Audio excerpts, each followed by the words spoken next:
বিন্দ জয় জয় গোপাল জয় জয় রাধারমণ হরি গোবিন্দ জয় জয় হে কৃষ্ণ গোবিন্দ হরে মুরারে হে নাথ নারায়ণ বাসুদেব গোবিন্দ জয় জয় গোপাল জয় জয় রাধারমণ হরি গোবিন্দ জয় জয় হে কৃষ্ণ গোবিন্দ হরে মুরারে হে নাথ নারায়ণ বাসুদেব গোবিন্দ জয় জয় গোপাল জয় জয় রাধারমণ হরি গোবিন্দ জয় জয় হে কৃষ্ণ গোবিন্দ হরে মুরারে হে নাথ নারায়ণ বাসুদেব গোবিন্দ জয় জয় গোপাল জয় জয় রাধারমণ হরি গোবিন্দ জয় জয় হে কৃষ্ণ গোবিন্দ হরে মুরারে হে নাথ নারায়ণ বাসুদেব গোবিন্দ জয় জয় গোপাল জয় জয় রাধারমণ হরি গোবিন্দ জয় জয় হে কৃষ্ণ গোবিন্দ হরে মুরারে হে নাথ নারায়ণ বাসুদেব গোবিন্দ জয় জয় গোপাল জয় জয় রাধারমণ হরি গোবিন্দ জয় জয় হে কৃষ্ণ গোবিন্দ হরে মুরারে হে নাথ নারায়ণ বাসুদেব গোবিন্দ জয় জয় গোপাল জয় জয় রাধারমণ হরি গোবিন্দ জয় জয় গোবিন্দ জয় জয় গোপাল জয় রাধারমণ হরি গোবিন্দ জয় জয় হে কৃষ্ণ গোবিন্দ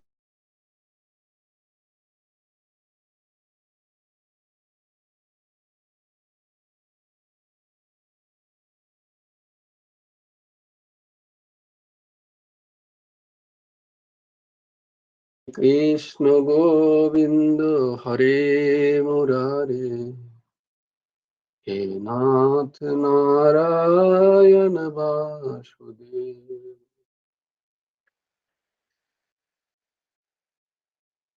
গুরুর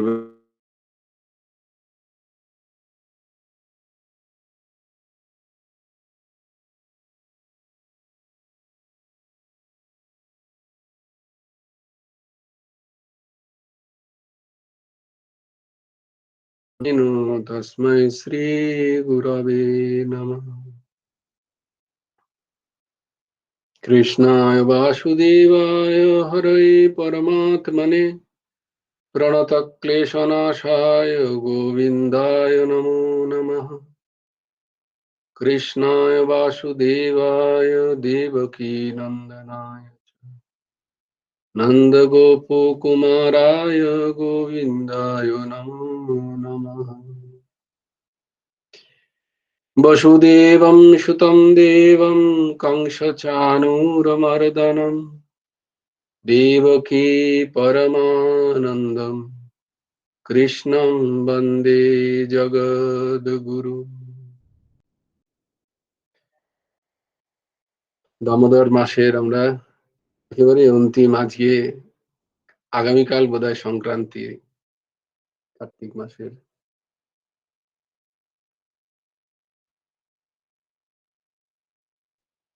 তো এই পবিত্র মাসে গুরুদেবের অশেষ দয়ায় তাঁরই রচিত গুরুমুখী গীতা উপদেশ গ্রন্থ দ্বারা গীতার চর্চা এবং শ্রীমদ্ ভগবদ গীতার চর্চা এবং কথাসার ভাগবতী কথার অবলম্বনে শ্রীমদ্ ভাগবতের চর্চা আমাদের সুলভ হয়েছে। যদ্যপি এই বই দুটো আমরা ধরেছি, যখন এই বই দুটো আমরা আদ্যপান্ত শেষ করেই ছাড়বো, হ্যাঁ, তারপরেই আমরা আবার আমাদের যথারীতি যে গীতা ক্লাস সেটা করবো। কারণ আগামী মাস অতি পবিত্র মাস, মাঘ শীর্ষ মাস, অগ্রহায়ণ মাস, অতি পবিত্র মাস। তো আমরা কালকে থেকেও এখন আমরা এই বইটা যতদিন না শেষ হচ্ছে, এই দুটো বই যতদিন না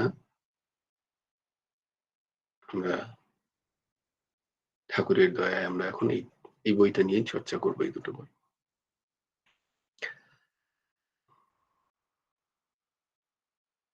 জয় গুরু রাধে শ্যাম। দেখো খেবিকে আমি বললাম, কি হলো, জয়েন করলো না কেন? দেখ ওঠাচ্ছে না, দিয়ে বললো আমাকে বাদ দিয়ে করেন।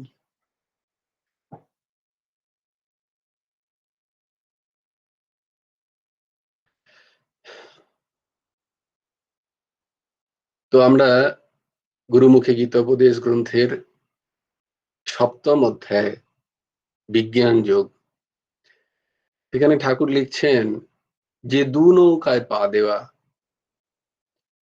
আমরা দেখলাম যে প্রথম শতক, একে প্রথম শতক, মধ্যম শতক বা দ্বিতীয় শতক এবং অন্তিম শতক বা তৃতীয় শতক বলা হয়। গীতার 6-6-6 এরম করে এগুলো সব আমরা জানছি। দেখো এগুলো তো এগুলো আমাদের কোনো জানাই ছিল না। তো এই চর্চার মাধ্যমে গুরুদেবের কৃপায় আমরা এগুলো সব জানতে পারছি। তো গুরুদেব লিখছেন যে এই দ্বিতীয় শতকে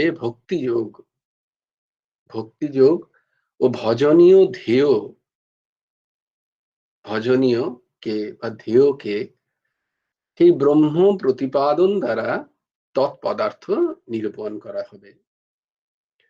কে আমাদের ধ্যেয়, আমাদেরকে, আমরা কাকে ধ্যান করব, আমরা কাকে ভজনা করব, সেই পরব্রহ্ম পরমাত্মা, তাকে, সেই কি পদার্থ তিনি, তার নিরূপণ হবে এই শতকে, এই 6টা অধ্যায়ে। তো বস্তুত ভক্তি মার্গ, ভক্তজনের যে ব্যাখ্যা, তার জন্যই ভগবান বলছেন, গুরুদেব বলছেন এই অধ্যায়ে কি রূপে আমরা শ্রী ভগবানে চিত্ত স্থির করতে পারি, মনোনিবেশ করতে পারি, এবং ভগবানের কীদৃশ রূপ, বা আমরা কোন ভগবানের কিরকম রূপ আমরা চিন্তন করব, ভজনার যোগ্য, স্মরণ করব। এইরূপ অর্জুনের মনোগত অভিপ্রায় নিয়েই ভগবান বললেন আমাতে আসক্ত চিত্ত ও অনন্য শরণ হতে হবে। ভগবান কি বলছেন না, অর্জুন প্রশ্ন করেছে যে আমার ভজনীয় রূপ কিরাম হবে, কাকে আমি ভজনা করব, আমার ধ্যেয় কে হবেন। তখন ভগবান বলছেন যে তুমি আমাতে আসক্ত চিত্ত ও অনন্য শরণ হও। যেমন রাজার চাকর রাজার আশ্রিত থেকেও নিজের স্ত্রী, পুত্র কন্যা আদিকে স্মরণ করে বা সেই সকলে আসক্ত হয়, সেইরূপ সেরূপ হলে চলবে না, দু নৌকায় পা দিলে চলবে না। একেবারে তাতেই আসক্ত চিত্ত এবং অনন্য স্মরণ হতে হবে। অনন্য, না অন্য, অনন্য স্মরণ হতে হবে। এক ভগবানেই, এমনটাই ভগবানের অভিমত। 54 নম্বর 54 নম্বর অনুচ্ছেদে গুরুদেব লিখছেন, ভগবান উন্মুখে জ্ঞানের মাহাত্ম্য, ভগবান উন্মুখে জ্ঞানের মাহাত্ম্য। বলছে ভগবৎ ভক্তি ব্যতীত ভগবৎ জ্ঞান ও দুর্লভ। ভগবানের প্রতি ভক্তি ব্যতীত ভগবৎ জ্ঞানও আমাদের কাছে কথার কথা হয়ে থাকে, সেই জ্ঞান লাভ হয় না। সেই জন্য ভগবান বললেন,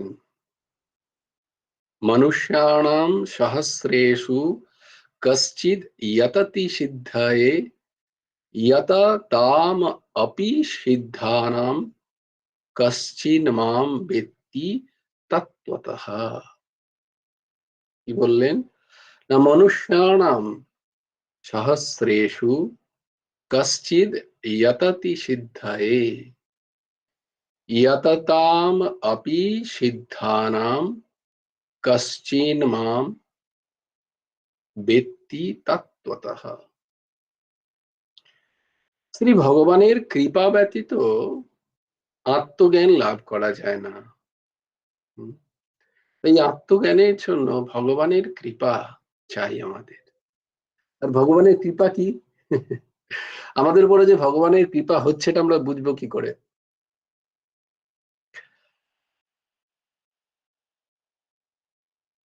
বাহ, আচ্ছা ঠিক আছে, অর্ঘই বলো। এই তো সৎসঙ্গ পাচ্ছি আমরা। Very good, very good.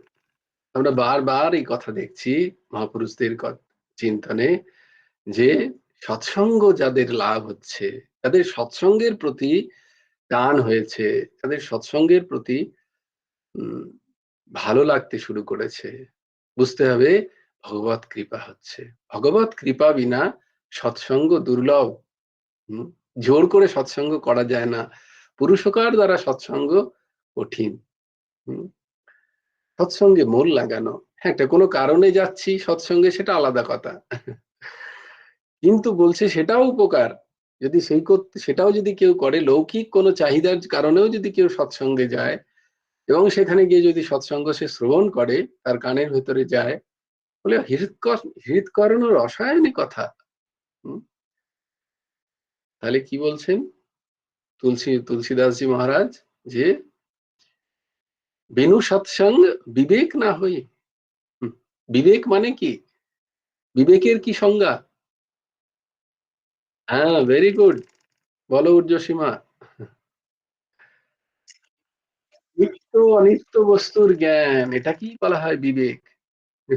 নিত্য অনিত্য বস্তুর জ্ঞান, খুব সুন্দর। এইরকম সংজ্ঞাগুলো আমাদের মধ্যে সঙ্গে সঙ্গে চলে আসতে হবে। বিবেক মানে কি? নিত্য এবং অনিত্য বস্তুর জ্ঞান, উচিত অনুচিত বস্তুর জ্ঞান। এইটাই বিবেক। আর এই বিবেক কি করে হয়? একমাত্র সৎসঙ্গে হয়। আর এই সৎসঙ্গ লাভ কি করে হয়? না, ভগবত কৃপা দ্বারা। বিনু হরি কৃপা মিলে নেহি সন্তা, সন্ত মিলে, সৎসঙ্গ মিলে, একমাত্র হরি কৃপা তা নিতে হবে। যদি কখনো ভগবান তোমার উপরে কৃপা করতে চান, তাহলে তিনি আগে তোমাকে কি করেন না, সৎসঙ্গ দেন। আগে তোমাকে কোনো সতের সঙ্গ দিয়ে দেন, কোনো সাধু মহাত্মার সঙ্গ করিয়ে দেন তিনি আগে। তো কখনো সাধু মহাত্মাদের সঙ্গ করতে পারছি কোনো কারণে, কোনোভাবে, কোন সৎসঙ্গের প্রসঙ্গ আমাদের মধ্যে আসছে, জানবে এটা সম্পূর্ণ ভগবত কৃপা। বিনু সৎসঙ্গ বিবেক না হই, আর রাম কৃপা বিনা মিলে না সই। রাম কৃপা বিনা এটা পাওয়া যায় না, এটা আমাদের পুরুষকার দ্বারা হয় না, সম্পূর্ণ ভগবত কৃপা। তাহলে ভগবত কৃপা যে আছে আমাদের প্রতি, সেটার বোঝা যায় কি করে? সে সৎসঙ্গের প্রতি টান, সৎসঙ্গের প্রতি লোভ, সৎসঙ্গে নিত্য যাওয়া আসা, এইটা। তাই সেখানে গিয়েই আমাদের কি হয় না, আত্মজ্ঞান লাভ হয়। সেখানে গিয়েই তো চর্চা হয় যে ব্রহ্ম কে, আত্মা কি, জীব কি, সংসার কি, প্রকৃতি কি, এই সমস্ত চর্চা সেখানেই হয়। ভক্তি কি, জ্ঞান কি, নিষ্কাম কর্ম কি, এসব চর্চা কোথায় পাবো আমরা? সৎসঙ্গ ব্যতীত আর কোথাও এসব হবে না। এবং সেই তার দ্বারাই আমরা আমাদেরকে চিনতে পারবো, সেটাকেই আত্মজ্ঞান বলা হয়। তাই ভগবানের কৃপা ব্যতীত আত্মজ্ঞান লাভ করা যায় না। অসংখ্য জীবের মধ্যে মনুষ্য ব্যতীত শ্রেয় সাধনে কাহারও প্রবৃত্তি নেই। আর কারোর প্রবৃত্তি নেই, কারণ তাদের সেই বিবেক জাগৃত হয় না। তো মনুষ্যরই একমাত্র সেই প্রবৃত্তি আছে যে সবসময় সে শ্রেয়টাকে বুঝতে পারে, কোনটা শ্রেয় এবং কোনটা প্রেয়। এর মধ্যে একমাত্র এই বিবেক দ্বারাই, এই বিবেক জ্ঞান একমাত্র মানুষেরই হয়, যার দ্বারা সে বুঝতে পারে যে আমার কোনটা ভালো আর আমার কোনটা আমার ভালো লাগছে। আমার ভালো লাগছে আইসক্রিম খেতে, কিন্তু আমি জানি যে এটা খেলে আমার টনসিল লাগবে, এটা কিন্তু আমি জানি। আমার ভালো লাগছে, আমি খাচ্ছি, কিন্তু আমি জানি যদি আমি সেখান থেকে বেঁচে থাকতে পারি তাহলে কিন্তু আমি আমার সর্দি কাশিগুলো ঠিক থাকবে, এটা আমি জানি। মনুষ্য এটা জানে, জেনে সে ভুল করে, জেনে সে অন্যায় করে, তার প্রতি সে কষ্ট পাচ্ছে, সেটা তো সে জানে এই আমারই ভুল, বলবে সবাই, খুব জ্ঞানী সবাই। হ্যাঁ, এই আমারই ভুলে এটা হলো জানো। এত লোভ লেগে গেল সেদিন আইসক্রিমটা দেখে, আমি জানি আইসক্রিম খেলেই আমার অসুবিধা হয়। তাহলে এটা দেখো, মানুষই জানে। একজন পাশবিক বৃত্তি যাদের, তাদের পক্ষে এটা জানা সম্ভব নয়, তাদের যেটা ভালো লাগছে সে সেটা করবে। কিন্তু মানুষ সেটা বুঝতে পেরেও করে, তো সে তার সেটা আটকাতে পারে না, সেটা আলাদা কথা, কিন্তু সে জানে তার ভালোটা, সে জানে। হম, কার কাছে গেলে তার ভালো হবে আর কার কাছে গেলে তার মন্দ হবে, সে সেটা খুব ভালিভাতি জানে সবাই। কোন কথাটা ভালো তার জীবনের জন্য এবং কোন কথাটা খারাপ, সে সেটা জানে। কোন পথে হাঁটলে সে ভালো থাকবে, এটা জানি না এমন কোনো মানুষ নেই। প্রশ্ন কি বলো? আমরা তো জানি আমাদের ভালো কি, কিন্তু তারপরেও তো আমরা ওইটাতে হ্যাঁ, ইয়ে ওই করতে যে পারি না। এটাকেই বলে বিষ্ণু মায়া, এটাই বলে মায়া, এটাই বলে সৎসঙ্গ থেকে যে দূরে থাকবে তার পক্ষে ওই মন তৈরি হয় না। না, আমাদের ইন্দ্রিয় এত বলবান, আমাদের মন এত বলবান যে আমাদের টেনে নিয়ে গিয়ে আমাদের প্রেয়র দিকে নিয়ে যায়। আমাদের শ্রেয়র দিকে নিয়ে যেতে চায় না। শ্রেয়র দিকে কে নিয়ে যাবে? বিবেক। হ্যাঁ? নিত্য অনিত্য বস্তুর জ্ঞান আমাকে নিয়ে যাবে শ্রেয়র দিকে। আমি যখনই জানবো যে আমাকে ডাক্তারবাবু, তাকে ডাক্তারবাবু এই সৎসঙ্গে যেতে হবে, সে বলবে যে তোমার আইসক্রিমের কারণে সর্দি লাগছে, টনসিল হচ্ছে, তুমি ঠান্ডা জিনিস খেও না। যখন কি পেলাম? সৎসঙ্গ পেলাম। যিনি সৎ জানেন, যিনি সত্যি সৎটা জানেন, তিনি আমাকে বললেন, হ্যাঁ, যে তুমি আইসক্রিম খেও না, ঠান্ডা লাগছে তোমার, কারণ হচ্ছে তোমার আইসক্রিমের জন্য, তুমি খেও না, খেলে কিন্তু তোমার ঠান্ডা লাগবে, সর্দি লাগবে। তাহলে আমি যেটা জানলাম কোথায়? আমি জানলাম একজন মহাপুরুষের কাছে গিয়ে, যিনি এই বিষয় সম্বন্ধে জানেন। তাই আমাদের সংসারের বিষয় সম্বন্ধে যিনি জানেন, নিত্য অনিত্য বস্তুর বিবেচনা, সদ্গুরু, সাধু মহাত্মা, তারা জানেন এটা। হুম, তারা জানেন, তাই তারা বলেন যে না, এটা শ্রেয় হবে, আর এটা তোমার প্রিয়, তোমার ভালো লাগছে, কিন্তু এটা শ্রেয় নয়, এটা তারা বলে দেন। সংসারে এটা তোমার প্রিয়, তোমার ভালো লাগছে হয়তো, এগুলো দেখতে ভালো লাগছে, খেতে ভালো লাগছে, শুনতে ভালো লাগছে, সঙ্গ করতে ভালো লাগছে, কিন্তু এটা শ্রেয় নয়। এরপর শুনেও যদি আমি যাই, তাহলে তো সেটা আমি জেনে বুঝে করছি, তাই নয় কি? এরপরও যদি আমি যাই, তাহলে দোষটা তো আমার, দোষটা তো সাধু মহাত্মার নন। তো সেই রকম আমরা সৎসঙ্গে যদি নিত্য যাই, তাহলে আমাদের একই কথা শ্রবণ করতে করতে আমরা যখন দেখবো সত্যিই তো শ্রেয়টা যখন আমি অনুসরণ করছি, আমি তখন ভালো আছি, সুস্থ আছি, সুন্দর আছি। হ্যাঁ, আমি আমার আমার আনন্দ আছে, আমার মন ভালো আছে, তখন আমি ওই শ্রেয়র দিকে চলতে শুরু করি। আর আমি যদি একদিন শুনলাম, একদিন ডাক্তারের কাছে গেলাম, অ্যান্টিবায়োটিক শেষ হয়ে গেল, তারপর বেশ দু একদিন ভালো আছি, তারপর তো আর আমি ডাক্তারের কাছে যাই না। তার তো আমার কেউ কেউ আমাকে বলছে না, ব্যাস আবার আমি শুরু করে দিলাম আইসক্রিম খেতে। আবার ঠান্ডা লাগলো, আবার আমি ডাক্তার, তুই আইসক্রিম খেয়েছিস, যদি চেনাশোনা ডাক্তার হয়, আইসক্রিম খেয়েছিস, বলে হ্যাঁ খেয়েছি। অনেক সময় না বলে দিই যদি চেনাশোনা হয়, না না খাইনি তো, এমনি লাগলো। এমনি এমনি কি লাগে নাকি, ঠিক খেয়েছিস, ঠিক করে বল সত্যি কথা। হ্যাঁ খেয়েছি। তাহলে তুই আমার বারণ শুনছিস না, তাহলে তো কিছু করার নেই। সোজা সোজা সোজা হিসেব, তাই না? তো তেমনি আমরাও যদি সৎসঙ্গ থেকে দূরে থাকি, আমরা যদি এই কথাগুলো, এই যে রসায়নিক কথা, রসায়নগুলো যদি আমরা মনের মধ্যে না প্রত্যেকদিন দিই, তাহলে কি হবে, সেখানে বিভিন্ন আবর্জনা গিয়ে জমা হয়, সেগুলো পরিষ্কার হয় না। তাই পরিষ্কার করতে করতে আমাদের বিবেক জাগে, তখন আমরা আমাদের মন টানলেও আমরা কিন্তু যাই না। আমাদের যে মন একেবারে আমরা সিদ্ধ হয়ে যাই তা তো নয়। কিন্তু আমাদের মন টানে সে সময়, হ্যাঁ, আমাদের প্রিয় বস্তুতে আমাদের মন টানে, কিন্তু আমরা বলি না না। যেমন ধরো যে সুগারের যারা ওষুধ খেয়ে খুব সচেতন, খেতে চায় না সুগার, তারা কোত্থেকে হলো, তাদের অতি মিষ্টি খেতে ভালোবাসে, কিন্তু তাদের যখন একবার বলেছে এই তোমার সুগার, তুমি কিন্তু মরে যাবে, এই মৃত্যু ভয় তার কাছে। তুমি কিন্তু মরে যাবে যদি না আটকাতে পারো সুগার, মৃত্যু নিঘাত, তোমার সব অর্গান গুলো ফেলিওর হয়ে যাবে। তখন তাকে আস্তে আস্তে উদাহরণও দেওয়া হয়, এই দেখো এ ছিল, ও করতে পারেনি, এই ছিল, সে করতে পারেনি, মরে গেছে।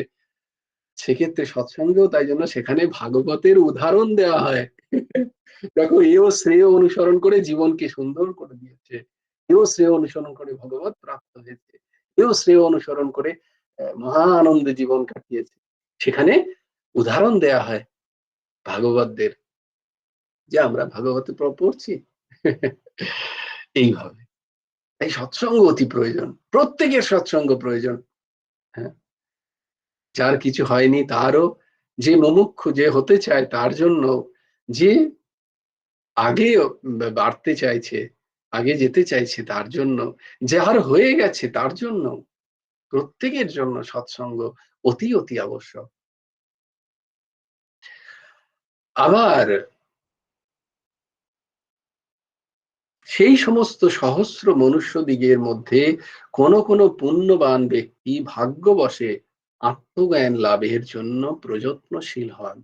কোন দিন একটা বলছিলাম না, এই বিষয় নিয়ে কথা হচ্ছিল না, যে মনুষ্যদের মধ্যেও কি কোন বিষয় নিয়ে, কোন দিন কথা ভুলে গেছি,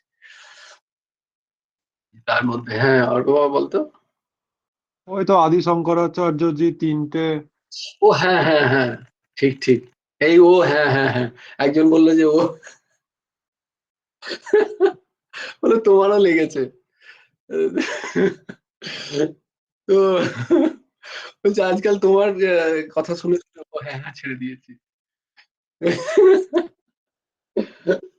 খুব আনন্দ, খুব আনন্দ, খুব ভালো।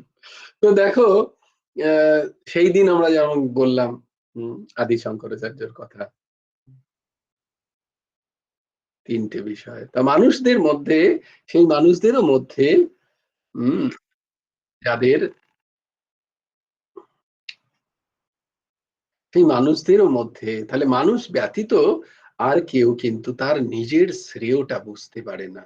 হ্যাঁ, শ্রেয় একমাত্র মানুষই বুঝতে পারে, শ্রেয় একমাত্র মানুষই বুঝতে পারে। তো আবার বলছে, যে শ্রেয় বুঝতে পারে, এই যে এইমাত্র অর্ক বাবা যে প্রশ্নটা করে, যে আমরা শ্রেয় বুঝেও আমরা সেটাকে ফলো করতে পারছি না, সেটাকে অনুসরণ করতে পারছি না, কারণ কি, আমরা এই যে যত্নশীল নই। হুম, আমরা যে বিষয়টাকে আমরা শ্রেয় মনে করি, ঘরের বিষয়, আমরা সেটাকে যত্নশীল হই সেই বিষয়ে, তাই না? যে সেটাকে যাতে ঠিকঠাক থাকে, যে বিষয়, ধরো পয়সা করি, আমরা কি পয়সা করি এমনি এদিক ওদিক ফেলে রাখি? তা তো রাখি না, সেটাকে সুন্দর করে রাখি, তুলে রাখি। চুরি হয়ে গেল যে গেলে সেটা পাবো না, বা সেটা দ্বারা আমি যে বিষয়গুলো ক্রয় করব ভেবেছিলাম, আমার ক্রয় করা হবে না, তাই আমি সেটাকে সুন্দর করে রাখি, কারণ আমি জানি এটা, এটা আমার কাছে ইম্পর্টেন্ট। পয়সা করি আমার কাছে ইম্পর্টেন্ট, আমি জানি সেটা। তাই জন্য আহ, বলছে যে যার মধ্যে এই বোধ এসছে, হুম, সেই রকম মানুষ, যারা শ্রেয় করতে চায়, হ্যাঁ, যারা নিজেদের শ্রেয় করতে চায়, এরকম হাজার হাজার মানুষের, সহস্র মানে হাজার, এরকম হাজার হাজার মানুষের মধ্যে কোনো এক একটি ব্যক্তি যারা নিজেদের পরম শ্রেয় করার ইচ্ছা জাগে যাদের মধ্যে, এইরকম মধ্যে পুণ্যবান ব্যক্তি ভাগ্যবশে আত্মজ্ঞান লাভের জন্য প্রযত্নশীল হয়। তারা তখন মনে হয় যে না, এই প্রশ্নগুলো তাদেরকে তাদের মনের মধ্যে জাগে। আমি কে? আমি কোথা থেকে এলাম? আমি কোথায় বা যাচ্ছি? হ্যাঁ, এই শরীর জন্মেছে, এই শরীর চলে যাবে, এটাই কি শেষ? এই সমস্ত যে প্রশ্ন, মহান মহান প্রশ্ন তাদের মধ্যে জাগতে শুরু করে। সেটাই বলা হয় আত্মজ্ঞান। আত্মজ্ঞানের লাভের চেষ্টা, তারা প্রযত্নশীল হয়। ওই যে প্রয়ত্নশীল, পত্রম পুষ্পম ফলম তোয়ম ইয়ো মে ভক্তা প্রয়চ্ছতি তদহম ভক্ত প্রহিতম আস্নামি প্রয়তাত্মনঃ। এখানে প্রয়তাত্মনের খুব ইম্পর্টেন্স। হ্যাঁ, প্রযত্নশীল হয়ে, যত্নশীল হয়ে কারা করছে। তো এরকম দেখো কোটি কোটি মানুষের মধ্যে কজনই বা হয় এরকম সিরিয়াসলি যারা আধ্যাত্মিক চর্চা করে। আমার মতো দেখানোর জন্য, বলার জন্য বড় বড় কথা এরকম তো অনেক আছে। হ্যাঁ, কিন্তু কজন সিরিয়াসলি করছে ভেতর থেকে, চায় যে আমি ভগবানের দিকে যাই।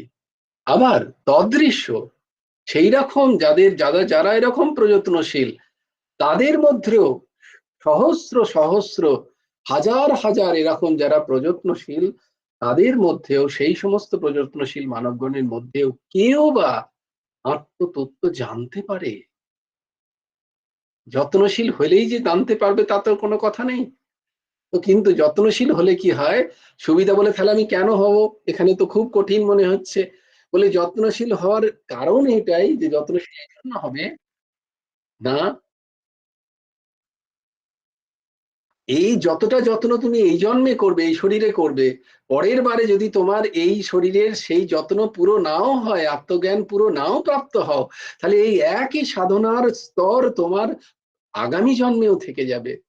এটাই হচ্ছে লাভ।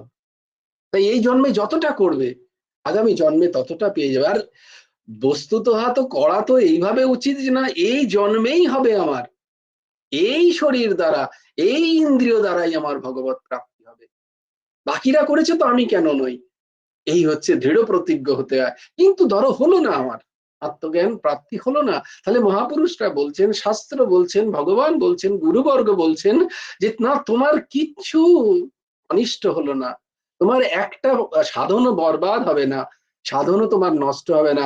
সাংসারিক বস্তুর সাধন নষ্ট হয়ে যায়, তুমি যে সংসারের জ্ঞান অর্জন করেছো সেই সমস্ত বস্তু নষ্ট হবে, তোমাকে আবার পরের বার থেকে অ-ক-খ পড়তে হবে। কিন্তু ওই যে সাধন সম্বন্ধীয় বস্তু বলছে নষ্ট হবে না। এটা এক অদ্ভুত জিনিস, সাধন সম্বন্ধীয় বস্তু। তোমাদের কতবার একবার দিলাম, বললাম না হবে না, তাই জন্য আরেকবার দিলাম, তাই জন্য আবার সাতটা সাতটা বলে দুবার করে লিখলাম, একজনকে স্পেশালি পার্সোনাল মেসেজ পাঠালাম, তাকে ফোনও করলাম। তো আমি সবার কাছে দুঃখিত, কারণ আমার নাইট আছে, 8:30 দেরি হয়ে, 7:30 হলে দেরি হয়ে যেত, তাই জন্য 7টা করেছিলাম। তোমরা বোধহয়, আমারই ভুল। জয়গুরু রাধেশ্যাম, আমি 7:30টায় দেখেছি, ওই জন্য আমারও দেরি, আমি ভাবছি 7:30টায় তো। হ্যাঁ, কিন্তু তারপরে দেখো কতবার দিলাম আমি, স্পেশালি ওই জন্য হ্যাঁ, সাতটা আসলে কি, 4বার করে লিখলাম। আজকে একটু মানে ঠাকুর ঘরে না একটু না, তুমি দেরি তো হয়েছে, দেখেছো, তারপর আর দেখিনি। তুমি তো দেখেছো, একজনকে তো স্পেশালি পাঠালাম, তাকে ফোনও করলাম, সে বলছে না না না, আমাদের হ্যাঁ, ওই হবে না। আমি 7:30টায় লিখেছি, ওই যখন কন্যা 7:30, কুসুমেরটাই দেখেছি আমি, সব চলবে না। কন্যা কুসুমেরটাই দেখেছি। জয় গুরু রাধেশ্যাম। আমার দেরি হয়ে গেল। कोई बात नहीं बेटा, कोई बात नहीं, ঠিক আছে। তো আবার তাদৃশ্য সহস্র সহস্র যারা প্রযত্নশীল মানবগণের মধ্যে কেউ বা আত্মতত্ত্বকে জানতে পারে, আবার সেই রূপ যারা আত্মতত্ত্বকে জানতে পারে, সেই রূপ সহস্র সহস্র হাজার হাজার আত্মজ্ঞানীদিগের মধ্যে কেউ কেউ ভগবানের দয়ায় পরমাত্মা স্বরূপ প্রকৃষ্ট রূপে তার কাছে উদ্ঘাটিত হয়। তাই এতই সোজা। হুম, এটা তো সোজা নয়, কত গম্ভীর, কত কঠিন। হ্যাঁ, সেটা ভগবান নিজে মুখে বলছেন যে এটা হবে না। তাহলে কি আমি কি সব ছেড়ে বসে থাকবো? তাহলে তো কোনোদিনই পৌঁছতে পারবো না। বলে তাহলে তো এগোতে শুরু করো, করোই বেতি। হ্যাঁ, রাম রাম রাম गाते चलो। अरे चलो चलो चलो, लेकिन राम राम भी बोलते चलो। হ্যাঁ, राधे राधे भी बोलते चलो, राधे श्याम करते चलो, नहीं तो कभी नहीं होगा। মানুষের মধ্যে আত্মজ্ঞানের জন্য সাধনকারী দুর্লভ, দুর্লভ। গুরুদেব বলছেন, আমি বলছি না। বলবে তুমি তো খালি এরকমই খালি বলো। হ্যাঁ, বলছে না, দুর্লভ। যারা আত্মজ্ঞান জানতে চায়, এইরকম মানুষ দুর্বল। তাই জন্য তোমাদের মাঝে মাঝে প্রশ্ন আসতে পারে না, যে এই যেমন উর্জ্বসীমাই প্রশ্ন করে মাঝে মাঝে, কই বাকিরা তো আসছে না, তারা এত জানলেও ওই বাকিরা তো আসছে না, বাকিরা তো সৎসঙ্গ প্রাপ্তও হচ্ছে না, যারা প্রাপ্ত হচ্ছে তাদের মধ্যেও সেই ইচ্ছা নেই। বলছে এটা দুর্লভ, এটা সুলভ নয়। হ্যাঁ, উর্জ্বসীমা বলো।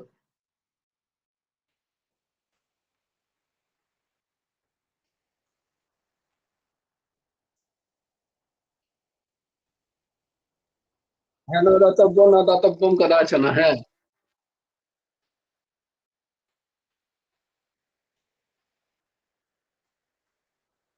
না না না না না না না না। এটা বিষয়টা এরকম নয়। বিষয়টা এরকম যে তুমি বলো সবাইকে, কিন্তু যার যদি ওই রকম হয়, তা তুমি ধরো একটা হিরে তুমি কাউকে দেবে, তো তুমি তো তাকেই দেবে যার সেই হিরেটা চেনে সে। তুমি একটা হিরে ধরো তুমি পেয়েছো, তুমি জানো এটা হিরে, এটার অমোঘ ফল, তা তুমি তো তাকে দেবে যে এই হিরেটার মর্যাদা জানে। এটা এই শর্তে বোঝা, এই শর্তে বোঝা। গোপাল সহস্রনামের ক্ষেত্রে বলা হচ্ছে, এখানে হরিনামের ক্ষেত্রে বলা হচ্ছে না। হরিনাম তুমি সবাইকে দান করো। হ্যাঁ, কিন্তু যে যে যে যার সেই স্থিরতা নেই, তাকে গোপাল সহস্রনাম হাতে ধরিও না। সে অবমাননা করবে, তাতে তোমারও পাপ লাগতে পারে, তারও পাপ লাগবে। সে হয়তো গোপাল সহস্রনামের বইটা নিয়ে গিয়ে হয়তো এমন জায়গায় লাগলো সেখানে ধুলো পড়ছে, সে হয়তো বা জুতোর সাথে লেগে গেল। ওই যে কি যেন একটা বলছিল, মুনমুন মাই সেদিন বলছিল যে আমরা গোপাল সহস্রনাম ছেলেদের ব্যাগে পাঠাতে পারি কিনা। বলছে না, পাঠিও না। হ্যাঁ, এবার তুমি নিয়ে যাও, কারণ তোমার সেই জ্ঞানটা আছে যে আমার ব্যাগে গোপাল সহস্রনাম আছে, সাক্ষাৎ গোপাল বিরাজ করছেন আমার ব্যাগে। কিন্তু ওই অবোধ বালকের তো সেটা নেই। সে একটু হাত লাগাবে বা কোনো একটা কিছু ঢুকিয়ে দিল, তাহলে কি হবে? তার সে তো পাপ ভোগ করবে না, ঘটবে তোমার মধ্যে। এই জন্য বলা যে যার সেই বিবেক হয়নি তাকে দিও না গোপাল সহস্রনাম। উদ্দেশ্যটা এইটা বলা। উদ্দেশ্য এই নয় যে তাকে ঠিক করো না, তাকে হরিনাম দাও, তাকে সৎসঙ্গ করাও, এই জন্য বলা। জয়গুরু রাধেশ্যাম ভাই, হ্যাঁ, জয়গুরু রাধেশ্যাম বলো দিদি। বলছি যে তাহলে কাউকে তো বলা মানে কাউকে আমি বলতে পারবো না যে গোপাল সহস্রনাম পাঠ করার জন্য, সে যদি না করে তাহলে আমারও তো পাপ লাগবে। করে নয়, যদি ওই যে কি বলছে কাকে দিতে পারবে, ওখানেই বলা আছে। কি আছে তার আগের লাইনটা? দেয়ম শিষ্যায়ম বিষ্ণু ভক্তিরতায়। হ্যাঁ, যার মধ্যে ভগবানের প্রতি যার টান আছে, যে ভগবানকে একটু ভালোবাসে, যার যার একটুও টান আছে, যার পুজোতে মন আছে, যে পুজো আর্চা চর্চা করে, যার ভালো লাগে ভগবানের কথায়, তাকে বলো। যে অবমাননা করবে না যেটি নিয়ে, তাকে বলতে হয়। সবাইকে বলতে নেই। এইটা গোপাল সহস্রনামের ক্ষেত্রেই তার ফলশ্রুতিতে লেখা আছে। এর ভাবটা এরকম নয় যে তার উপকার করো না, তাকে বলো এই সৎসঙ্গ কর, এই নাম কর, হ্যাঁ একটু হরিনাম কর, আয় না একটু বসি, তাকে দুটো ভালো কথা বলো। হম, এরকম বলো। সে ভালো হতে হতে যখন তার একটু টান আসবে, তখন তাকে গোপাল সহস্রনাম হাতে দাও, যে প্রত্যেকদিন একটু পড় গোপাল সহস্রনাম, একটু শোন, এরকম। তো কি বললেন না, মানুষের মধ্যে আত্মজ্ঞানের সাধনকারী দুর্লভ, তাই সবাইকে দেখতে যেও না। তোমাকে যদি ভগবান কৃপা করছেন, সেই কৃপাকে নেওয়ার চেষ্টা করো, সেই কৃপাকে ধরে রাখার চেষ্টা করো। জানবে প্রভুর অশেষ অশেষ দয়ায় আমার সৎসঙ্গে মন হয়েছে। আমি যদি এই তখনই তখনই কি আসে জানো তো, মায়া আসে। ওই যে যেটা অর্ক বাবা বললো, তখন এই দেবতারা কি ভাবেন, আচ্ছা মায়া বিভিন্ন রূপে আসেন। দেবতাদের ডিস্টারবেন্স হয়, সুকৃতিজাত অনর্থ হয়, আবার দুষ্কৃতিজাত অনর্থ সেই সময় তোমাকে খুব ডিস্টার্ব করবে। কে বলবে কি সৎসঙ্গে শুনছিস, ওই একই কথা তো বলবে। ওই লোকটা ও নিজে ফলো করে কোনোদিন দেখেছিস? নিজে তো সব বিন্দাস চাকরি করছে, বাকরি করছে, সবই আছে, মেয়ে আছে, ছেলে আছে, সব আছে। তোদেরকেই এসব বড় বড় কথা শোনাচ্ছে, তো ওকে দেখে যা কিরকম ভোগ করে, দেখে যা ভালো করে। অনর্থ, অনর্থ। আরে ও করছে, ওর তো আমি তো শুনেছি যে ও যদি না করে ও পাবে না, কিন্তু আমি যদি ওই টিকিটটা নিয়ে ট্রেনে চড়ে যাই, তাহলে আমি তো বৃন্দাবনে পৌঁছে যাব। এটা অনর্থ এসে বলে। দেব দেব সব থেকে বেশি অনর্থ তৈরি করে দেবতারা, জানো, কারণ তারা তো পাবে না, এই সৎসঙ্গ তারা তো পাচ্ছে না। আর তাদেরই সামনে সামনে তুমি চলে যাবে, ব্রহ্মলোক পেরিয়ে তুমি চলে যাবে বৈকুণ্ঠ লোকে, তাদের সেটা সহ্য হয় না। তাই দেবতারা এসে বিভিন্ন রকম অর্চন করে। এটা আমার কথা নয়, এটা সৎসঙ্গের কথা, এটা মহাত্মাদের কথা, মহাপুরুষদের কথা। দেবতারা খুব বাধা ডালে বিভিন্ন রকম অন্য প্রসঙ্গ দিয়ে দেবতারা বাধা ডালে। তাই আমাদের হতে চায় না, তাই অতি দুর্লভ সৎসঙ্গ, অতি দুর্লভ। মানলো বাদ এই সৎসঙ্গ হতে চায় না, আমাদের আত্মজ্ঞানের ইচ্ছা হয় না, আমাদের এই ইচ্ছা জাগেই না।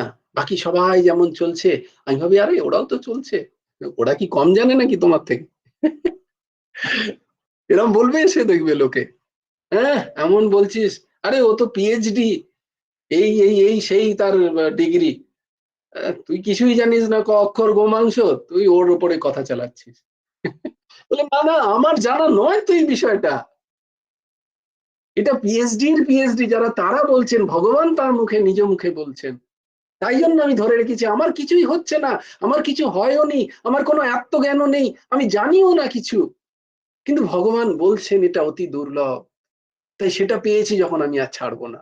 আমি জানি না যে এটা হিরে কিনা, আমাকে কেউ একজন বলেছে, এটা আসে পড়ছিলাম আজকেই, যদিও খুব সময় চলে যাবে, তো প্রমাণ আমাকে কেউ একজন বলেছে, যাকে আমি বিশ্বাস করি, সে বলেছে এটা হিরে, তাই আমি এটা ছাড়বো না। বলে হ্যাঁ এটা কে বলেছে হিরে, এটা হিরে তো অন্যরকম হয়, এরকম হয়, এরকম কাটা কাটা থাকে, এটা হিরে নাকি? বলছি না রে, আমাকে, আমি যাকে বিশ্বাস করি সেই একজন বলেছে আমাকে এটা হিরে, এই বিশ্বাস। তাই জন্য দেখো কি বললাম, কালকের শ্লোকটা কি ছিল, বিশ্বাস। কন্যা কুসুমা লিখেছো কালকে 3-4 বার বলেছি, বলো। বলে ডায়েরি নিয়ে দৌড়ো, বলে সেই আগুন লাগলে জলের খোঁজ করতে যাওয়ার মতো। বিশ্বাস ভক্তি দয়া আর দয়া আদি গুণে মানুষ মানুষ হয়, এ কথা কে শোনে? কেউ শোনে না। বিশ্বাস, তাই জন্য আমরা মানুষ হতে পারছি না, আমরা পশুপতি থেকে যাচ্ছি। তন্মধ্যে আবার সাধনের ফল অতি দুর্লভ, সে কারণ এই জ্ঞানের মাহাত্ম্য অবর্ণনীয়, এটা বর্ণনার সাপেক্ষ নয়, এই জ্ঞানের মাহাত্ম্য অবর্ণনীয়। হ্যাঁ, কেউ বর্ণনা করতে পারবে না, ভগবান নিজ মুখেও বর্ণনা করতে পারেন না এই জ্ঞানের যে মাহাত্ম্য। জয় জয় শ্রী রাধে।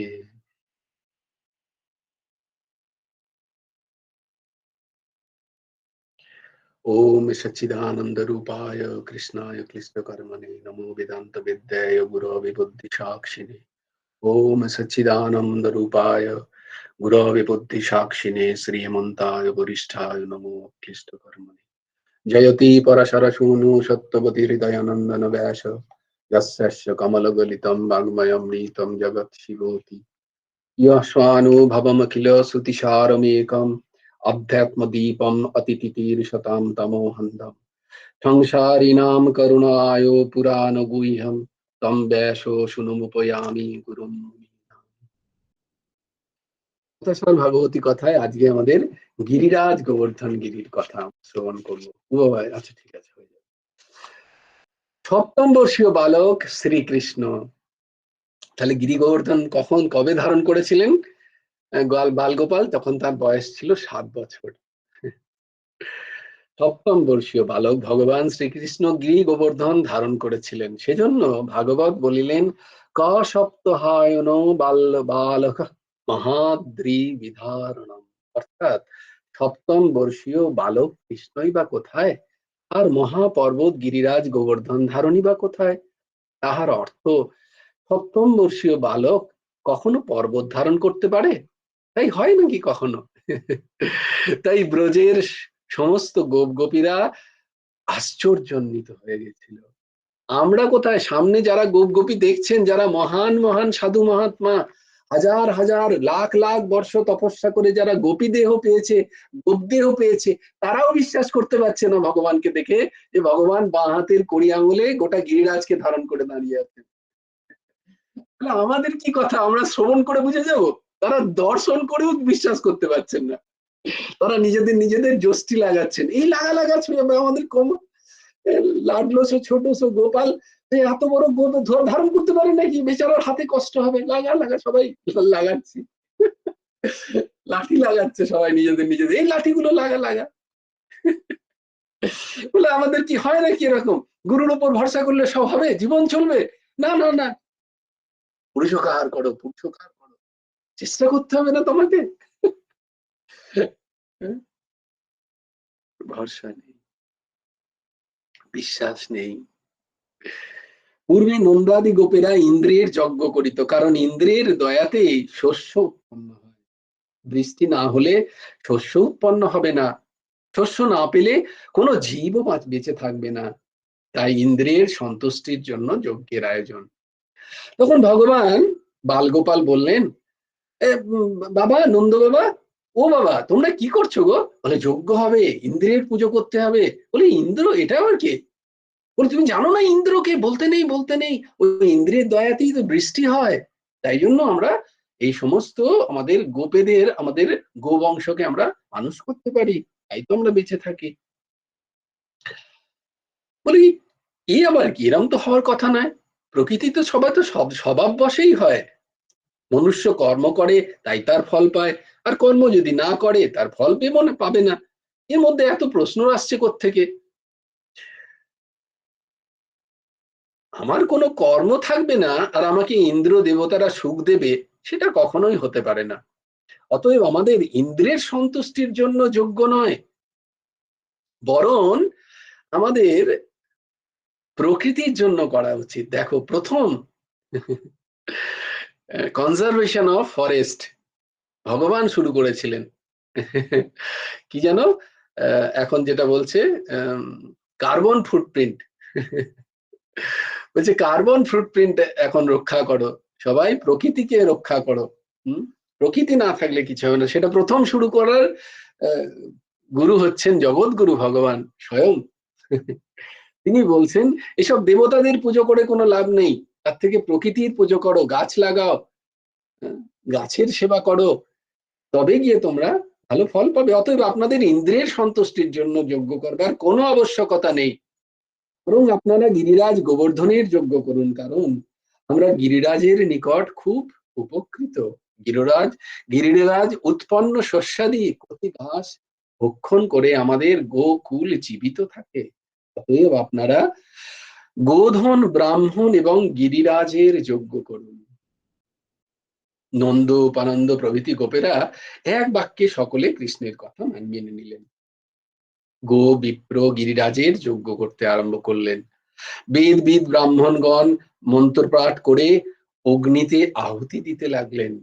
কোন ব্রাহ্মণের? না, বেদবিদ, যিনি বেদ জানবেন, যার বিদ্যা আছে বেদের, তিনি ব্রাহ্মণ। এই দাসের মতো পইতে থাকলেই ব্রাহ্মণ নয়। বেদ জানতে হবে, ত্রিসন্ধ্যা গায়ত্রীর জপ করতে হবে, তার মধ্যে 11টি গুণ থাকতে হবে, তবে গিয়ে সে ব্রাহ্মণ পদবাচ্য। তো তাদের অন্ন বস্ত্র ও দক্ষিণাদির দ্বারা সন্তুষ্ট করা হলো এবং গো সকলকে তৃণদান করা হলো। তাদের সাজিয়ে গলদেশে কণ্ঠী যুক্ত করে গিরিরাজ প্রদক্ষিণ করা হলো এবং গিরিরাজ গোবর্ধনের পূজার জন্য পর্বত প্রমাণ অন্ন, পিঠা, পুলি, পায়েস, লাড্ডুকা আদি সাজিয়ে অর্চন করা হলো। বলে কি মন্ত্র পড়বো? বলে না না, মন্ত্র টন্ত্র কিছু পড়ার দরকার নেই, খালি মন থেকে বলো, হে গিরিরাজ, তো আমরা এই সমস্ত খাবার দাবার তোমার জন্য এনেছি, তুমি এগুলো গ্রহণ করো, খুব পাও, খুব সন্তুষ্ট হয়ে তোমরা পাও, খুব আনন্দ করো। আর কেউ কেউ বলছে মাঝখানে, বলে এই গিরিরাজ যদি, এই হচ্ছে বিশ্বাস। কে? আমাদের গোপেরা বলছেন, এই সবটা বলিস না পেয়ে নিতে, একটু একটু আমাদেরও রেখে দিতে বলবি, ভালো ভালো খাবার বানিয়েছে তার মায়েরা, তার লোভ হয়েছে, কিন্তু মা তো দিচ্ছে না। বলে এই না, গিরিরাজের জন্য। আবার ওখানে বলছো তোমরা সবাই, এই গিরিরাজ এসে সব খেয়ে নাও। ওখানে সুবল, দাম, বসুদাম, তারা বলছে সবও যদি খেয়ে নেয় তাহলে আমরা কি করে পাবো, প্রসাদই তো পাবো না। বিশ্বাস দেখো। হ্যাঁ, বলে পেছন থেকে বলছে, প্রভু সবটা খেয়ে নিও না, একটু একটু বাঁচিয়ে রাখো, কি দারুণ দারুণ লাড্ডু, বেসনের লাড্ডু, মতিচুরের লাড্ডু, পায়েস, একটু একটু বাঁচিয়ে রেখো প্রভু আমাদের জন্য। দেখো বিশ্বাস, আমাদের তো বিশ্বাসই নেই। কৃষ্ণ নিজে পর্বত শিখরে অদ্ভুত গিরিরাজ গোবর্ধন মূর্তি ধারণ করে গোপ গোপীদের সেই সব ভোজ্য গ্রহণ করলেন। কৃষ্ণ গোপ গোপীদের গোবর্ধন মূর্তি দেখিয়ে পিতা মাতা সমস্ত গোপ গোপীদের সাথে গোবর্ধন ভগবানকে প্রণাম করলেন। ভগবান ওখানে আছেন, তিনি ভগবান সেজে ওখানে গোবর্ধনের ওপরে, আবার এখানে সবার সাথে নিয়ে প্রণামও করছে, প্রণাম করো প্রণাম করো, এই দেখো গোবর্ধন গিরিরাজ। তো তার লীলা কে বুঝতে পারে? সবাই তাকে সত্যি বলে, সবাই বলছে আরে ই তো গজব কর দিয়া খানা। কি বলছে গোপেরা? বলছে गजब कर दिया यार, इतना दिन तो इंद्र को पूजा कर रहे, कभी तक तो आया नहीं, ইন্দ্রকে তো কখনো আমরা দেখিনি, কোনো ভগবানই প্রথম দেখলাম গুরু গোবর্ধনের পুজো করলাম, আর সাক্ষাৎ গুরু গিরি গোবর্ধন সামনে হাজির, কিন্তু আগে বলবি। আরে সব লোক খুব আনন্দ, আরে প্রভু বাড়ি আচ্ছা হুয়া দেখো, প্রথম এই দর্শন পেলাম যে ভগবানের আমরা পুজো করতে যাচ্ছি, খুব আনন্দ গোপ গোপীদের মধ্যে। এদিকে ইন্দ্র তাহার যজ্ঞ নষ্ট হয়েছে বলে নিজেকে খুব অপমানিত বোধ করলেন। ক্রোধবশত সামবর্তক নামক প্রলয়কালীন মেঘদের গোপ গোপীকে ধ্বংস করার জন্য প্রচন্ড বর্ষণ আরম্ভ করল। গর্জন, বিদ্যুৎ, বর্ষা, বায়ুতেই সকলে অস্থির হয়ে গেল, নিরাশ্রয় হতে লাগলো। এই দেখে ভগবান কৃষ্ণ গোকুল ও গোপ গোপীদের সাথে ব্রজমণ্ডলকে রক্ষা করার জন্য গিরি গোবর্ধন ধারণ করলেন। কৃষ্ণ 7 দিন বাম হস্তের কনিষ্ঠ অঙ্গুলিতে গিরি গোবর্ধনকে ধারণ করেছিলেন। কৃষ্ণ গিরিরাজকে হস্তে তুলে সকল গোপদের ও গোপীদের বলেন, তোমরা নিজের নিজের গোধন, শকট, আত্মীয় স্বজন, গুরু, পুরোহিত, যাদেরকে চেনো সবাইকে নিয়ে সত্বর এই গোবর্ধনের নিচে এসে প্রবেশ করো, আমি তোমাদের রক্ষা করব। ভগবান বলছেন, হ্যাঁ, সর্বধর্মান পরিত্যাজ্য মামেকং শরণং ব্রজ। এর মানে কি জানো? এর মানে হচ্ছে কোনো কিছুর আশ্রয় নিও না, এক ভগবানের আশ্রয় নাও। তাহলে এই যে গিরি গোবর্ধন ধারণ করবেন তিনি, কি গিরি গোবর্ধন? এই যে 7 দিন, 7 দিন ধারণ করা মানে কি, আমাদের 7টা দিনই থাকে আমাদের কাছে। এই 7 দিনের যা কিছু আপদ বিপদ তিনি ধারণ করে রক্ষা করবেন। তুমি খালি স্মরণটা তো নাও বিশ্বাস করে। আমাদের সেই স্মরণই তো নেই, তাই আমাদেরকে ধারণ করতে হয়।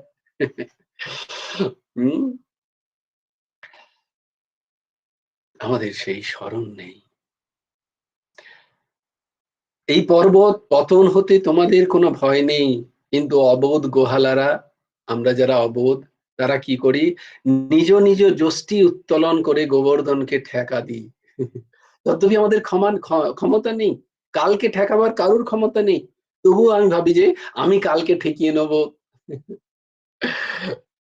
আমাদের কারুর ক্ষমতা নেই। কারণ শিশু কৃষ্ণ তো গোবর্ধন ধরিয়াছে, যদি দৈবাত বসে, কখনো ভাবি যদি দৈবাত বসে, কারণ ভগবানের স্মরণ নেই।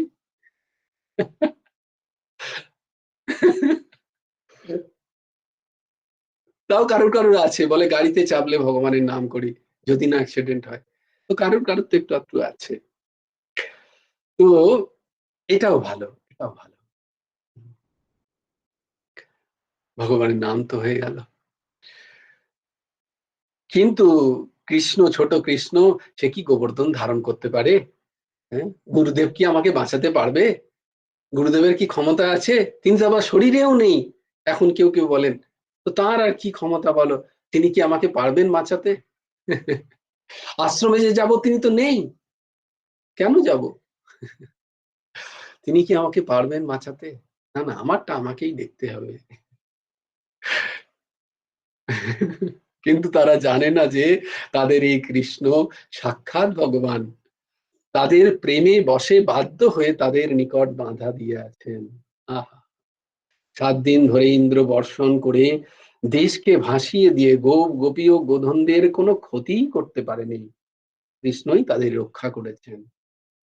তখন ইন্দ্র নিজের পরাজয় স্বীকার করে সুরভি গাইকে নিয়ে এসে কৃষ্ণ সান্নিধ্যে গোপী ও গোধন সহ কৃষ্ণ ভগবানের অর্চনা করলেন এবং নিজের ঐশ্বর্য অভিমানের জন্য ক্ষমা ভিক্ষা করলেন। সুরভির দুগ্ধে ও ঐরাবতের সুরস্থিত মন্দাকিনীর ধারায় কৃষ্ণের অভিষেক কার্য সম্পন্ন করলেন।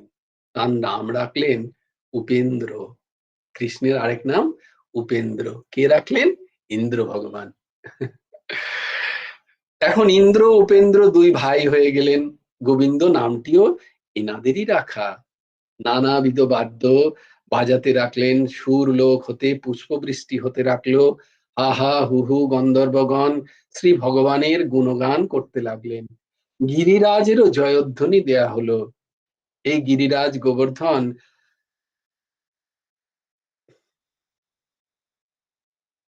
বিশ্বাস করো বিশ্বাস করো, একজন বলছেন একদিন, গুরুদেবের এক আশ্রিত, যে আমি যাচ্ছিলাম যার সাথে, বলে স্কুটারের পেছনেই যাচ্ছিলাম, বলে এমন ভাবে স্কুটারটা ঝাঁকানি খেলো যে আমি পেছন থেকে হয়তো উল্টে পড়েই যেতাম, কিন্তু কি জানি কি একটা অদ্ভুত মনে হলো যে কেউ যেন নিয়ে এসে আবার আমাকে বসিয়ে দিল স্কুটারে। এই বোধ বলছি, কি অদ্ভুত দেখো। শুধু এই কথা বলা যে প্রভু তুমি ছাড়া আমার আর আমার পক্ষে সম্ভব আমাকে বাঁচানোর, বলো না। একটা ছোট্ট উদাহরণ কাউকে দেয়া যেতে পারে, যদ্যপি অভিমানী ব্যক্তিরা মানবে না। আরে বাবা, খাবার গ্রহণ করার পর গলা থেকে একবার যাওয়ার পর তোমার কোনো কন্ট্রোল আছে তার প্রতি, যে সেই খাদ্য বস্তু গিয়ে কি করছে? আমার রক্ত চলাচল করছে, যে হার্ট চলছে, আমার কোনো কন্ট্রোল আছে তাতে? আমার রক্তের কোনো কন্ট্রোল আছে যে কোন রক্তবিন্দু? বোধহয় তোমাদের তোমরা বলতে পারবে যারা ডাক্তারবাবুরা, যে বোধহয় সাম ফ্র্যাকশন অফ সেকেন্ড যদি কিছু রক্ত যদি কোনো একটা জায়গায় না যায়, সেটা পচতে শুরু করে দেয়, মিনিট বা সেকেন্ড বোধহয়। তাহলে কি কে পৌঁছচ্ছে সেখানে ওই রক্ত? কে ঠিক এক্সাক্ট ওই প্রেসার দিয়ে ওখানে পৌঁছে দিচ্ছে যাতে আমার শরীর চলছে? আমার কোনো খুঁশ আছে? আমি যখন ঘুমিয়ে আছি তখন আমার কোনো কন্ট্রোল আছে আমার শরীরের প্রতি? এরপরেও বিশ্বাস নেই ভগবানকে, এরপরেও বিশ্বাস নেই গুরুদেবকে। আমি করে নেবো এই ভাব, কেন কেন? একটু তো রাখো নিজেকে দিন করে, হে প্রভু আমার কোনো ক্ষমতা নেই, তুমি দেখো ঠাকুর। সেইটুকু বলতে পারবো না? তবই বাহম আমি তোমার, আমি আর কারণ নই, আমি তোমার প্রভু। मेरे तो गिरधर नागर दूसरा ना कोई, বলে दूसरा ना कोई कोई बोलना नहीं चाहता है। বলে তাহলে হবে না, প্রথমেই তাই যখন গুরু বলো ভগবান বলেছেন দু নৌকায় পা দিলে হবে না। সুর লোক হতে পুষ্প বৃষ্টি হতে লাগলো, আহা উহু গন্ধর্বগণ শ্রী ভগবানের গুণগান করতে লাগলেন, গিরিরাজেরও জয়ধ্বনি হতে লাগলো। এই গিরিরাজ গোবর্ধন শ্রী ভগবানের বড় ভক্ত ছিলেন। শ্রী ভগবান যখন বংশীধ্বনি করে গোবর্ধন গিরিতে গরু চড়াতেন, তখন বংশী ধ্বনি শুনে গিরিরাজ মোমের মতো অন্তরে ধ্রুব হতেন। তিনি পিঘলে যেতেন। তাই গিরিরাজে গোবৎস গোপ বালকদের পায়ের চিহ্ন এখনো আছে। এই ব্রজে গিরিরাজের এখনো এত পুজো ও প্রদক্ষিণ। ঠাকুর লিখছেন যে তার নিজের শ্রী গুরুদেবের সাথে 5 কোষ গিরিরাজের পরিক্রমা ভাগ্যে জুটেছিল। সনাতন গোস্বামী প্রত্যহ এই 5 ক্রোশ গিরিরাজ প্রদক্ষিণ করে জলস্পর্শ করতেন। শেষে যখন উনি অসমর্থ হয়ে যান, তখন শয়ন করিয়া অর্থাৎ প্রণাম খেটে খেটে গিরিরাজের প্রদক্ষিণ করতেন। বাপরে! গিরিরাজ প্রদক্ষিণ তার ব্রত ছিল, তাই সেটা তার করা চাই। গোস্বামীজিকে এইরূপ অসমর্থ দেখে ভগবান ছদ্মবেশে তাকে তার চরণ পাহাড়ি দিয়ে যান, যাতে তার চরণ চিহ্ন আছে। ওই চরণ চিহ্নের প্রদক্ষিণ করলেই গিরিরাজ প্রদক্ষিণ করা হবে। নিদান কালে তাই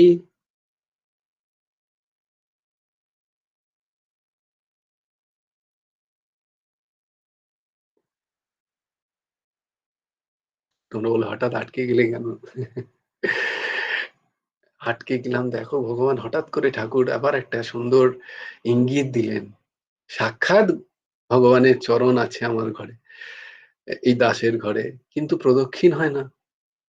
এরপর থেকে নিয়ম রয়ে গেল যে প্রত্যেক দিন প্রদক্ষিণ। দেখো ঠাকুর দিলেন, আমি অনেকবার পড়েছি, কই কখনো তো ঠাকুর এইভাবে দেননি। হ্যাঁ, অর্ঘ্য বাবা বলবে কিছু, দেখো অর্ঘ্য বাবা আগে থেকেই হ্যাঁ করে। হ্যাঁ, জয় গুরুদেব স্যার। হ্যাঁ, আমার কাছে তো গুরুদেবের পাদুকা না, গুরুদেবের ওই আশ্রমের চরণ মৃত্তিকা আছে, ব্যাস, এটা আর প্রদক্ষিণ।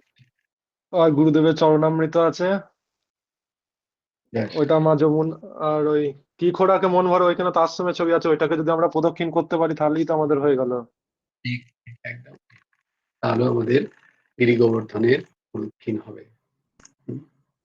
তাই তোমাদের কাছে যাদের যাদের কাছে আছে গুরুদেবের শ্রীচরণ, যারা নিয়ে রেখেছো, তারা তো অবশ্যই, এই ভাব এলো, আমি ভাবলাম বলবো কি বলবো না, তাই জন্য খানিকটা আটকে গেলাম আসলে। তো চলো, যেহেতু এই দাসও করবে, তো তোমরাও করো। যদি আশ্রমের মাটি থাকে, বা যদি গুরুদেবের রচিত পুস্তকই থাকে, হ্যাঁ, অবশ্যই সেটাকে মাঝখানে রেখে একটু নাম করতে করতে প্রদক্ষিণ করে নাও। হুম, দেখো এই গুরুদেব এই ভাব দিলেন, তোমরা চাইলে সেটা অনুসরণ করতে পারো। কারণ ওই চরণ চিহ্নে প্রদক্ষিণ করলেই গিরিরাজ প্রদক্ষিণ করা হয়ে যাবে। আচ্ছা, আশ্রমে মাটিতে থাকলে হবে তো জয়গুরু আদেশে? হ্যাঁ হ্যাঁ, হবে, নিশ্চয়ই হবে। আশ্রমের মাটি আর গুরুদেবের ইয়ে আছে তো, কি বলে, চরণোদক আছে তো। হ্যাঁ, আছে। ব্যাস, ওই তো, তাহলে মাটি আর চরণোদক, চরণোদক মানেই তো সাক্ষাৎ গুরুদেবের শ্রীচরণ। সেই আর চরণোদক, কদম আর কদম পাতা আছে। বাহ বাহ, গুরুদেবের চরণামৃত যদি থাকে কারোর কাছে, সে তো অতি অতি উত্তম। আর সেইটা রেখে এটার চারপাশে প্রদক্ষিণ করে নাও। আচ্ছা, আর তোমাদের কাছে তো গুরুদেবের শ্রী খড়ম নেই, মানে গুরুদেবের চরণ পাদুকা নেই দাদা? না পাদুকা নেই, কিন্তু গুরুদেবের গুরুদেবের বস্ত্র আছে। বাহ, বাহ, খুব অতি সুন্দর, অতি ভালো। সেটা প্রদক্ষিণ করো, নাম করতে করতে রাধেশ্যাম। এই ভাব জাগলো, তো তোমরাও সেটা করো। খুব সুন্দর, অতি অতি অতি কল্যাণদায়ী। যা হোক, সাগরে সেতু বন্ধন কালে মহাবলশালী বানরেরা যখন গিরিখণ্ড নিয়ে আসছিল সাগরের জলে ফেলবে বলে, তখন হনুমানও হিমালয় থেকে গোবর্ধন গিরিকে উঠিয়ে নিয়ে আসছিল। আকাশ পথে যেতে যেতে তখন সাগর বন্ধন কার্য সমাপ্ত হয়ে যায়। শ্রী রামচন্দ্র সর্বত্র সংবাদ পাঠিয়ে দেন, পর্বতের আর কোনো প্রয়োজন নেই, আর কোনো শিলার প্রয়োজন নেই। তখন হনুমান ব্রজেই গোবর্ধন গিরিকে স্থাপন করেন। গোবর্ধন গিরি আসিবার কালে হনুমানের সাথে শর্ত করে নিয়েছিলেন যে দেখো, শ্রীরামচন্দ্রের দর্শন করিয়ে দিতে হবে, কিন্তু তবেই আমি যাব। হনুমানজি বলেছিলেন অবশ্যই করে দেবো। তো কিন্তু সেই শর্ত তো রইল না, হনুমান বলছেন কি করি, এখন তো প্রভুর আজ্ঞা, তোমাকে তো নিয়ে যেতে পারবো না, এটা তো তুমি তো শর্ত ভেঙে দিচ্ছ, এগ্রিমেন্ট তো তুমি ভেঙে দিচ্ছ, এটা চলবে না, তোমাকে তো আমি কোর্টে নিয়ে যাব। তুমি এগ্রিমেন্ট করে নিয়ে আইলে আমাকে। কিন্তু এখন হনুমান গোবর্ধনকে বললেন, সেই রামচন্দ্রই যখন কৃষ্ণাবতারে লীলা করতে এই ব্রজমণ্ডলে আবির্ভূত হবেন, তখন আপনার বক্ষে তিনি গরু চড়াবেন, আপনাকে দর্শনে আহা, আপনি তার দর্শনের জন্য সাধনা করুন। আপনার সাধনা খানিকটা বেঁচে আছে, তাই জন্য এত বড় ভক্ত, এত বড় সাধু, তার সঙ্গ পেয়েও ভগবানের দর্শন তোমার হলো না, কারণ একটু সাধন করতে হবে বই কি। বৈষ্ণবানাম অগ্রগণ্য শিবজি মহারাজ, তাঁরই অবতার হচ্ছেন হনুমানজি মহারাজ। গোবর্ধন বললেন ঠিক আছে, তাই দেখো ভগবান তাকে নিজের দর্শন দিলেন, আলিঙ্গন দিলেন। তাই গোবর্ধন গিরির অর্চনা না করলে শ্রী ভগবান সন্তুষ্ট হন না। শ্রীমদ ভাগবত বলিলেন, অহো গোবর্ধন বিষ্ণুর যত্র তিষ্ঠতি সর্বদা। অহো গোবর্ধন, যে গোবর্ধনে সাক্ষাৎ ভগবান সর্বদা বিরাজ করছেন। ভগবান স্বয়ং গিরি গোবর্ধন স্বরূপই, গিরি গোবর্ধন আর কেউ নন, ভগবান স্বয়ং। অহ গোবর্ধন ধন্য, যেখানে শ্রীকৃষ্ণ নিত্য বিরাজমান। জয় জয় শ্রী রাধে, জয় জয় শ্রী সীতারাম, হর হর মহাদেব। ভজ গুরু হেমন্ত দেব রাধে শ্যাম, জপ হরে কৃষ্ণ হরে রাম। জয় গুরু রাধে শ্যাম। বংশী বিভূষিত করান্নব নীরোদাভাত, পীতাম্বরাদরুণ বিম্ব ফলধরোষ্টা, পূর্ণেন্দু সুন্দর মুখাদর বিন্দ নেত্রা, কৃষ্ণাৎ পরাৎ কিমপি তত্ত্বহং ন জানে, ध्येयं सदा परिभवग्नमभीष्टदोहं, तीर्थास्पदं शिवविरिञ्चिनुतं शरण्यं, भृत्यार्थाहं प्रणतपालो भवद्दिपोतं, वन्दे महापुरुषते शरणं। व्यक्ताशुदुध्वज सुरेप्सितराज्यलक्ष्मीं, धर्मिष्ठार्यवचसा जदगादरण्यम्, मायामृगं दयितयप्सीतमन्वधावत्, वन्दे महापुरुषते। नमो ब्रह्मण्यदेवाय गो ब्रह्मण्यहिताय च जगद्धीताय कृष्णाय गोविन्दाय नमः। जय गुरु राधे श्याम, राधे श्याम राधे श्याम, श्याम श्याम राधे राधे, राधे कृष्ण कृष्ण कृष्ण राधे राधे। जय गुरु राधे श्याम। श्री गुरार्पणमस्तु, श्री हेमंत देवार्पणमस्तु। জয় গুরু রাধে শ্যাম। বৌদি, তোমাকে দেখে খুব ভালো লাগছে, অনেকদিন পরে তুমি এলে। আমার যেটা ভাব আসছে মনের মধ্যে সেটা তোমায় বলে দিই, যে যদি পারো নটুকে বলবে যে ইউটিউবে পাবে এই ভিডিওটা, যদি ওর সম্ভব হয় তুমি বলবে যে রানা কাকাই তো বলছে, আদ্য পান্ত শ্রবণ করবি, চালিয়ে রেখে দিবি খালি শুরু থেকে শেষ পর্যন্ত, তোকে শ্রবণও করতে হবে না, এই এটুকু চালিয়ে শুনবি। রানা কাকাই তো বলছে, চেনাশোনা লোকটাই তো বলছে তোর। ওকে বলবে শ্রবণ করতে, যেখানেই থাকুক, বলবে সারাদিনে 1 ঘন্টা সময় দিবি, আমাকে বলে আমাকে দে, আমি মা হয়ে বলছি আমাকে দে, এটা যেন অবশ্যই শ্রবণ করবি তুই যেখানেই থাকিস।